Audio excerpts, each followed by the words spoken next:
Hi friends, നമുക്കൊരു വചനം വായിച്ചു നോക്കിയാലോ. ഞാൻ നിൻ്റെ ദൈവമായ കർത്താവും രക്ഷകനും ഇസ്രായേലിലെ പരിശുദ്ധനുമാണ്. യേശയ്യാപുസ്തകത്തിന് വായനയാണ്. വചനം പറയാൻ നമുക്ക് ശ്രദ്ധിക്കാം. ജീവിതയാത്രയിൽ സമുദ്രത്തിലൂടെ കടന്നു പോകേണ്ടി വന്നേക്കാം. നദികൾ പലതും കടക്കേണ്ടി വരാം. അഗ്നിയിലൂടെ നടക്കുന്ന അനുഭവങ്ങൾ ഉണ്ടാവാം.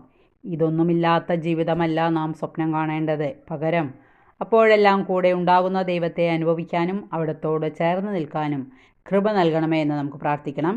ആത്മീയ ജീവിതത്തിൻ്റെ വിജയം പ്രശ്നങ്ങളിൽ തളർന്നു പോകാതിരിക്കുന്നതിലോ പ്രശ്നങ്ങളെ അതിജീവിക്കുന്നതിലോ മാത്രമല്ല, മറിച്ച് അപ്പോഴെല്ലാം കൂടെ ഉണ്ടാകുന്ന ദൈവത്തെ കണ്ടെത്തുന്നതിനാലാണ്. ദൈവത്തെ കണ്ടെത്തുന്നില്ലെങ്കിൽ ഒരാളുടെ വിജയമെല്ലാം പരാജയങ്ങളാണ്. ദൈവത്തെ കണ്ടെത്തിയെങ്കിൽ പരാജയങ്ങളെല്ലാം വിജയങ്ങളായും പരിണമിക്കും. ദൈവത്തെ കൂടാതെ മനുഷ്യർക്ക് വിജയിപ്പിക്കാൻ പറ്റുന്ന ഒന്നല്ല ഈ ജീവിതം. ദൈവത്തെ കൂട്ടുപിടിച്ചുകൊണ്ട് അവിടത്തോട് നമുക്ക് പ്രാർത്ഥിക്കാം. Okay, thank you, by.